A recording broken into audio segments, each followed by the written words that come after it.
31st নাইটে আমাদের কোনো উদযাপন নাই নাই নাই। আমাদের মুসলমানের ছেলেরা না জেনে হয়তোবা জেনে বন্ধু বান্ধবের সাথে মিলে এই 31st নাইটে গিয়ে উদযাপনে মত্ত হয়ে যায়। আমি তাদেরকে একটি আয়াত স্পষ্ট জানিয়ে দিতে চাই। আল্লাহ ডাক দিয়ে বলেন, ইয়া আইয়ুহাল্লাযীনা আমানু, হে ঈমানদার, লা তাত্তাখিযুল ইয়াহুদা ওয়ান নাসারা আউলিয়া, তোমরা নাসারাকে বন্ধু হিসেবে গ্রহণ করো না। বাদুহুম আউলিয়া ও বাদিন, তারা একে অপরের বন্ধু, তারা তোমাদের বন্ধু নয়, তারা তোমাদের শত্রু। ফামান তাওয়াল্লাহুম মিনকুম ফাইন্নাহু মিনহুম, কিন্তু কেউ যদি এই কথা শোনার পরেও তাদের সাথে বন্ধুত্ব করে, সে আর ঈমানদার থাকবে না, সে তাদের হয়ে যাবে, তাদের হয়ে যাবে, তাদের হয়ে যাবে। 31st নাইট উদযাপন প্রথম শুরু হয় 1752 খ্রিস্টাব্দ থেকে। ইতিহাস বলছে জুলিয়াস সিজার, একজন রাজা যার নাম জুলিয়াস, সে সিজার লাগিয়েছে, সিজার নামক দেবতার পূজা করত সে। এই জুলিয়াস সিজার প্রথম 31st নাইট পালন করে গ্রেগরিয়ান ক্যালেন্ডার অনুযায়ী। এই যে 31st নাইট, 1 জানুয়ারির আগের রাত পালন করা হয় একজন দেবতার পূজার কারণে, যার নাম জানুস। জানুয়ারি কেম ফ্রম জানুস, জানুয়ারি শব্দ এসেছে জানুস দেবতা থেকে। কি বলবেন, একটা তো বলেন। জানুসের 2টা মাথা, একটা মাথা সামনে আর একটা মাথা পেছনে। সমস্ত তারা 31 ডিসেম্বর রাত 12টার আগ পর্যন্ত জানুসের পেছনের মাথায় গিয়ে পূজা করত। তারা বোঝাতে চাইতো যে জানুসের পেছনের মাথার বরকতে, পেছনের মাথার কারণে আমাদের গোটা 1 বছর সুন্দর কেটেছিল। আরো জোরে বলেন নাউজুবিল্লাহ, জোরে বলেন। পরে যখন ঠিক রাত 12টা হতো, তখন তারা জানুসের সামনের মাথার দিকে চলে আসতো। জানুসের সামনের মাথায় এসে আগামী 1 বছর যেন ভালো যায়, এই প্রার্থনা পূজা তারা করত। অথচ আপনি বলেন, এই গোটা সৃষ্টি জগতের ভালো খারাপ, ন্যায় মন্দ, ভালো সবকিছুর মালিক কে? আরো জোরে বলেন, কে কে কে? এই গোটা সৃষ্টি জগতের ভালো করতে পারে কে? কারো কল্যাণ করতে পারে কে? কারো হায়াত বাড়াতে পারে কে? কারো একটা বছরকে সুন্দরভাবে নিয়ে যেতে পারে কে? কোনো দেবতার ক্ষমতা নাই, ঠিক কিনা? জোরে কথা বলে। কোনো গাছের ক্ষমতা নাই, কোনো বাঁশের ক্ষমতা নাই, চন্দ্রের ক্ষমতা নাই, সূর্যের ক্ষমতা নাই, কোনো দেবতার ক্ষমতা নাই। এ গোটা সৃষ্টি জগতের মালিকের ক্ষমতা আছে কল্যাণ করা, ঠিক কিনা? কথা বলে। তাহলে আপনি বুঝে গেলেন, তারা চন্দ্র পূজা করত, সূর্য পূজা করত, পাথর পূজা করত, এবং এই সব পূজা 31st নাইটের রাতে একত্রে করত। এটার নাম হয়েছে 31st, 31 রাত। আর আশ্চর্য হলো, আমাদের মুসলমানের ছেলেরা না জেনে হয়তোবা জেনে, হয়তোবা জেনে বন্ধু বান্ধবের সাথে মিলে এই 31st নাইটে গিয়ে উদযাপনে মত্ত হয়ে যায়। আমি তাদেরকে একটি আয়াত স্পষ্ট জানিয়ে দিতে চাই। আল্লাহ ডাক দিয়ে বলেন, ইয়া আইয়ুহাল্লাযীনা আমানু, হে ঈমানদার, লা তাত্তাখিযুল ইয়াহুদা ওয়ান নাসারা আউলিয়া, তোমরা তারাকে বন্ধু হিসেবে গ্রহণ করো না। বাদুহুম আউলিয়া ও বাদিন, তারা একে অপরের বন্ধু, তারা তোমাদের বন্ধু নয়, তারা তোমাদের শত্রু। ফামান তাওয়াল্লাহুম মিনকুম ফাইন্নাহু মিনহুম, কিন্তু কেউ যদি এই কথা শোনার পরেও তাদের সাথে বন্ধুত্ব করে, সে আর ঈমানদার থাকবে না, সে তাদের হয়ে যাবে, তাদের হয়ে যাবে, তাদের হয়ে যাবে। ইন্নাল্লাহ লা ইয়াহদিল কওমাজ জালিমিন, নিশ্চয়ই আল্লাহ জালিম সম্প্রদায়কে হেদায়েত করে না। ঠিক কিনা? কথা জোরে বলেন। আমার নবী স্পষ্ট বলে দিয়েছেন, আল মারউ মা মান আহবাবতা, যে যাকে ভালোবাসবে কিয়ামতের দিন তার সাথে থাকবে। মান তাশাব্বাহা বিকওমিন ফাহুয়া মিনহুম, মান তাশাব্বাহা বিকওমিন ফাহুয়া মিনহুম, যে যেই কওমকে অনুসরণ করবে কিয়ামতের দিন সে সেই কওমের সাথে থাকবে। শুধু তাই না, স্পষ্ট মনে রাখবেন, লা তাআতা, নবীজি ইরশাদ করেছেন, লা তাআতা লিমাখলুকিন ফি মাসিয়াতিল খালিক, ওই সৃষ্টির অনুসরণ করা যাবে না যেই সৃষ্টি আল্লাহর নাফরমানি করে। 31st নাইট কোনো মুসলমানের অনুষ্ঠান হতে পারে না, সারাদের অনুষ্ঠান। হাত তুলে বলো ঠিক কিনা? You have to protect your son, you have to protect your daughter, you have to protect your society, you have to protect your son, you have to protect your community.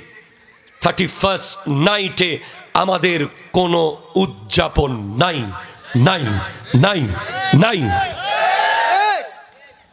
আমরা জানুসের পূজারী নই, আমরা আল্লাহর ইবাদত করি। আমাদেরকে কোটি টাকা দিলেও আমরা এই ভয়ঙ্কর সংস্কৃতির ভিতর দিয়ে শিরিক। আপনাকে কোন টেকনিকে যে আপনার ভিতরে আল্লাহর নাফরমানি ঢুকিয়ে দিচ্ছে আপনি বুঝতেই পারেন নাই। আমি তো সব সময় এই গেমগুলোর বিরুদ্ধে কেন কথা বলি? এই গেমগুলোর ভিতরে এক পর্যায়ে এমন মিশন আছে, কাবাঘর ভাঙার মিশন। আমি দেখেছি স্টেপ বাই স্টেপ, যখন একটার পর একটা মিশন শেষ করে গেমে এক পর্যায়ে গিয়ে দেখা যায় কাবা ঘরের আদলে বানানো একটা ঘর এসেছে। গেমে জিততে হলে ওই ঘরটা ভাঙতে হবে। এইভাবে করে আপনার চুল, আপনার জিন্সের প্যান্ট, আপনার টি শার্ট, আপনার কথাবার্তা, সালামের জায়গায় হাই, আল্লাহ হাফেজের জায়গায় বাই, দাঁড়িয়ে প্রস্রাব, ঠিক কিনা বলে? এভাবে করে ফাতেহার জায়গায় ট্রিট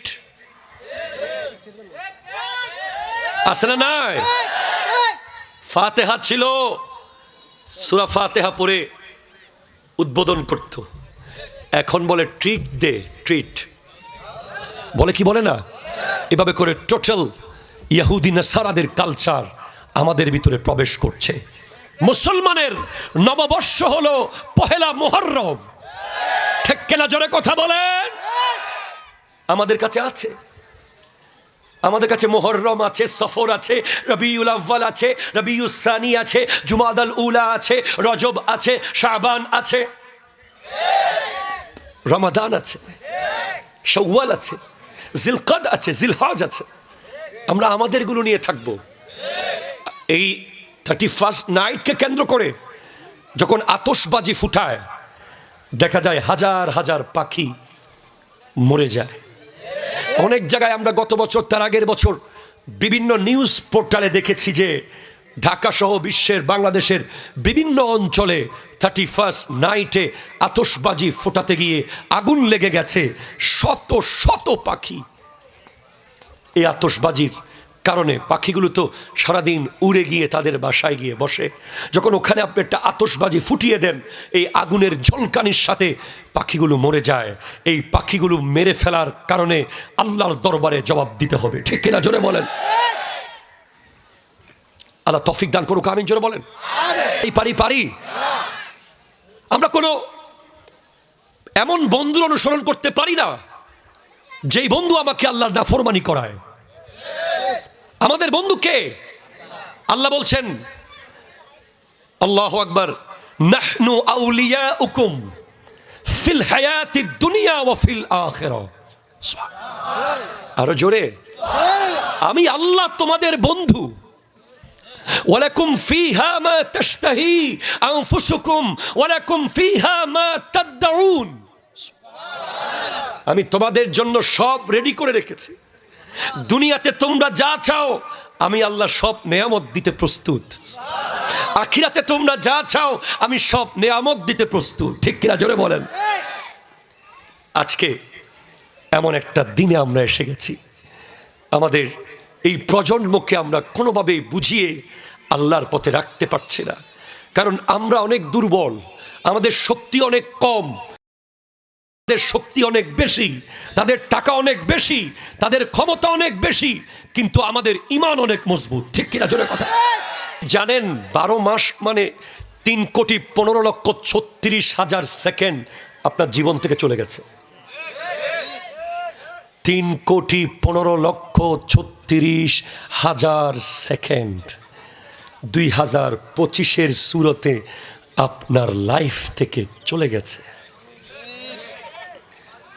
আপনি কিয়ামতের আগেও 2025 আর ফেরত আনতে পারবেন না। আপনি হয়তো মনে করছেন যে আপনি অনেক বড় ব্যবসা করেছেন এই 1 বছরে, অনেক জায়গা কিনেছেন, অনেক বাড়ি করেছেন, অনেক পাওয়ারে গেছেন, অনেক অ্যাচিভমেন্ট আপনার, কিন্তু না, আপনি যেই লোকটাকে পাত্তা দেন নাই, এলাকায় যাকে গোনেন নাই, যাকে কাউন্ট করেন নাই, ওই ব্যক্তি 3,15,36,000 সেকেন্ডে ভালো ব্যবসা করতে পারে নাই, ভালো টাকা উপার্জন করতে না পারলেও 5 ওয়াক্ত মসজিদে গিয়ে গিয়ে প্রায় 8,000 ওয়াক্ত নামাজ পড়েছে। একটা হলো গুনাহ করা, আর একটা সীমা লঙ্ঘন করা। বেশ কম আছে না নাই? আল্লাহ যেভাবে জালিম সম্প্রদায়কে হেদায়ত করেন না, সেভাবে আল্লাহ সীমা লঙ্ঘনকারীকে পছন্দ করেন না। ইন্নাল্লাহা লা ইয়াহদিল কওমাজ জালিমিন, ইন্নাল্লাহা লা ইউহিব্বুল মু'তাদিন। আল্লাহ সীমা লঙ্ঘনকারীকে পছন্দ করে, জোরে বলেন, করে না।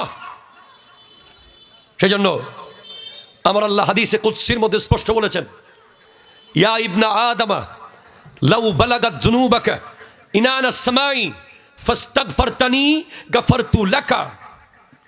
হে আদম সন্তান, তোমাদের গুনাহ যদি আকাশের মেঘ পরিমাণ হয়ে যায়, তোমরা আল্লাহর কাছে মাপ চাও। আরো জোরে, আরো জোরে, আরো জোরে।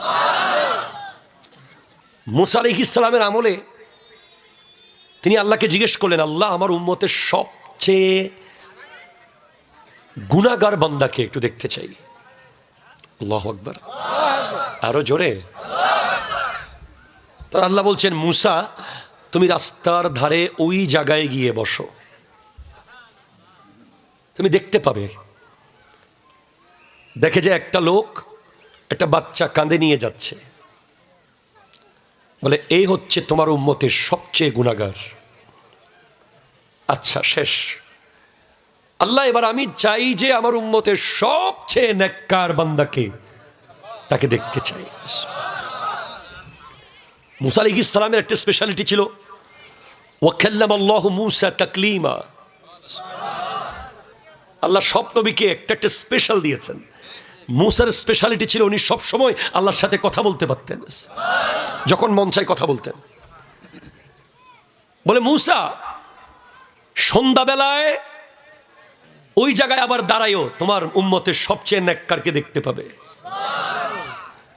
যখন একই জায়গায় আছেন মুসা আলাইহিস সালাম, দেখে একটা লোক যাচ্ছে সেম, যে ফজরে সবচেয়ে গুনাহগার ছিল, সন্ধ্যায় সে সবচেয়ে নেককার। বলে আল্লাহ এমন কি কাজ করেছে, সে সকালবেলা সবচেয়ে গুনাহগার, সন্ধ্যাবেলা সবচেয়ে নেককার হয়ে গেল।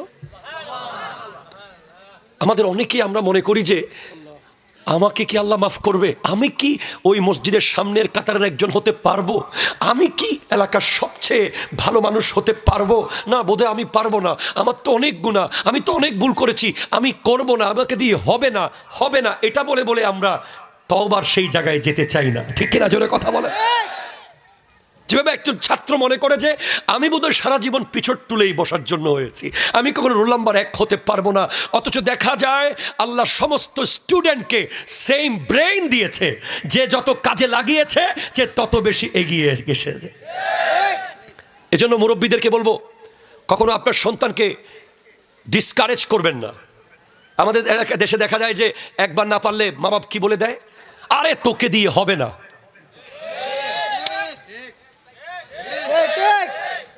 অমুকের ছেলে দেখ। নিজের সন্তানের সাথে অন্য কারো সন্তানের তুলনা করা ঠিক নয়। ঠিক কিনা জোরে কথা বলেন? এটা তার মানসিক বিকাশে ক্ষতিগ্রস্ত করে। আপনাকে বলতে হবে যে বাবা তুই সেরা, তুই পারবি, তোকে দিয়েই হবে। একটা মাস্টার্স পাস ছেলে 2টা মহিষ কিনেছিল বাইকের টাকা দিয়ে। গোটা এলাকার মানুষ বলেছে লেখাপড়া করে মহিষ, হাই হাই হাই শেষ। পরে যখন 50টা মহিষ হয়ে গেছে তার, বলে না আমরা জানতাম সে পারবে। সফল হয়ে যাওয়ার পর প্রিয় মানুষের অভাব নাই, ঠিক কিনা কথা বলে? কিন্তু দুঃখের দিনে মানুষ পাওয়া যায় না, কষ্টের দিনে মানুষ পাওয়া যায় না। যখন আপনি ফেল করেছেন সবাই আপনাকে টিটকারি মেরেছে, যেদিন আপনি বিসিএস ক্যাডার হয়ে গেছেন সবাই বলছে বাবা জানতাম তোমাকে দিয়েই হবে। এজন্য ডিসকারেজ করা যাবে না। আমাদের সমাজে দেখা যায় একজন 100 বছর ধরেন 6 মাস ধরে 10 বছর ধরে মদ পান করে, সেও যদি মসজিদে আসে তাকেও আমরা সম্মানের সাথে রিসিভ করতে হবে, ঠিক কিনা জোরে কথা বলে? একটা গুনাহগার যদি মসজিদে আসে আমরা কি করি? ও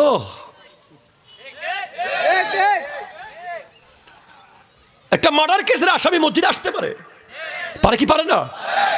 সে হেদায়েত হতে পারে, কিন্তু আমরা তাকে উৎসাহ না দিয়ে কি করি? ও তুমিও তাহলে মসজিদে যাও। এই ধরনের টিটকারি মারা যাবে উৎসাহ দিতে হবে। সকালবেলা যে সবচেয়ে গুনাহগার, সন্ধ্যায় সে সবচেয়ে নেককার কিভাবে হয়ে গেল? জিজ্ঞেস করছে মুসা আলাইহিস সালাম আল্লাহর কাছে। অনুরাত হস্টর শেষ গরিদির সারিদির হস্টর বলে আল্লাহ, ওই লোকটা তার বাচ্চা নিয়ে জঙ্গলে গেছিল। কোথায়? জঙ্গলে যাওয়ার পর বাচ্চা জিজ্ঞেস করছে আব্বা আচ্ছা এই বিশাল জঙ্গলের চেয়ে বড় কিছু কি আছে? তখন বলছে হ্যাঁ আছে আছে আছে। কি আছে? তো সমুদ্র। বাবা সমুদ্রের চেয়ে বোধহয় বড় কিছু তাহলে নাই। বাপ বলছে আছে আল্লাহর আকাশ। বাবা আকাশের চেয়ে তো বড় কিছু নাই নিশ্চয়ই?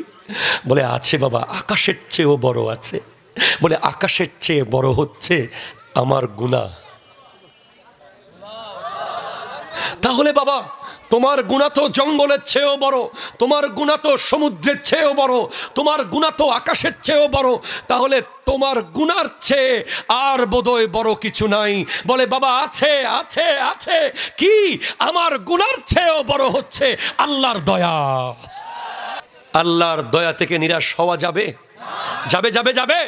এই একটা কথা শুনে আল্লাহ এত খুশি হয়ে গেছেন যে আমার এই বান্দা গুনাহ করতে করতে করতে করতে সে বুঝতে পেরেছে তার গুনাহ জঙ্গলের চেয়েও বড়, তার গুনাহ সমুদ্রের চেয়েও বড়, তার গুনাহ আকাশের চেয়েও বড়, কিন্তু তার চেয়েও যে আমার দয়া বড় সেটা সে মেনে নিয়েছে। আমি তাকে এক মুহূর্তে ক্ষমা করে শ্রেষ্ঠ বান্দার কাতারে নাম লিখিয়ে দিলাম। আপনি অবাক হবেন তওবার এত পাওয়ার। তওবা করতে হবে। বছর যখন শেষ হয় তখন একজন রিয়েলিস্টিক মুসলমানের দায়িত্ব হলো তওবা করা, ঠিক কিনা কথা বলেন? মত বলেন। বছর শেষ হয়েছে মানে আপনি কি জানেন 12 মাস মানে 3,15,36,000 সেকেন্ড আপনার জীবন থেকে চলে গেছে। 3,15,36,000 সেকেন্ড 2025-এর সূরতে আপনার লাইফ থেকে চলে গেছে। আপনি কিয়ামতের আগেও 2025 আর ফেরত আনতে পারবেন না। আপনি হয়তো মনে করছেন যে আপনি অনেক বড় ব্যবসা করেছেন এই 1 বছরে, অনেক জায়গা কিনেছেন, অনেক বাড়ি করেছেন, অনেক পাওয়ারে গেছেন, অনেক অ্যাচিভমেন্ট আপনার, কিন্তু না, আপনি যেই লোকটাকে পাত্তা দেন নাই, এলাকায় যাকে গোনেন নাই, যাকে কাউন্ট করেন নাই, ওই ব্যক্তি 3,15,36,000 সেকেন্ডে ভালো ব্যবসা করতে পারে নাই, ভালো টাকা উপার্জন করতে না পারলেও 5 ওয়াক্ত মসজিদে গিয়ে গিয়ে প্রায় 8,000 ওয়াক্ত নামাজ পড়েছে।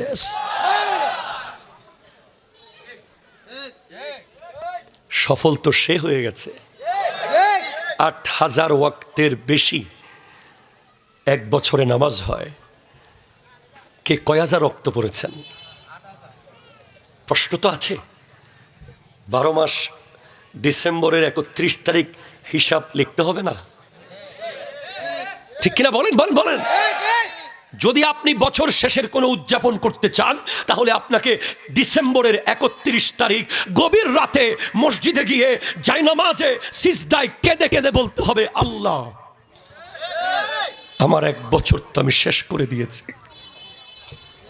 আমি তো একটি বছরে কত ওয়াক্ত নামাজ যে কাজা করেছি। আমি একটি বছর কতজনকে ঠকিয়েছি, কতজনের কষ্টের কারণ হয়েছি। আল্লাহ তুমি যে দয়া করে আমাকে 31শে ডিসেম্বর পর্যন্ত বাঁচিয়ে রেখেছ। কতজন 31শে জানুয়ারি মরে গেছে, কতজন ফেব্রুয়ারিতে মরে গেছে, কতজন মার্চে মরে গেছে, কতজন এপ্রিলে মরে গেছে, কতজন মে জুন জুলাইতে মরে গেছে, কতজন আগস্টে মরে গেছে। আমি এখনো ডিসেম্বর পর্যন্ত বেঁচে আছি। আল্লাহ জানুয়ারির 1 তারিখ থেকে যেন আমি তোমার নাফরমানি না করে নেককার বান্দা হিসেবে হয়ে জীবন কাটাতে পারি। ঠিক কিনা কথা বলো? এটাই তো হওয়া উচিত। আপনি দোকান উদ্বোধন করেন কোরআন খতম দিয়া, আপনি বাড়ি উদ্বোধন করেন হুজুরকে দিয়ে দোয়া করিয়ে, আর আপনি বছর উদ্বোধন করবেন নেচে নেচে গেয়ে গেয়ে। অথচ এই পৃথিবীর সবচেয়ে দামি সম্পদ আপনার এই দিন।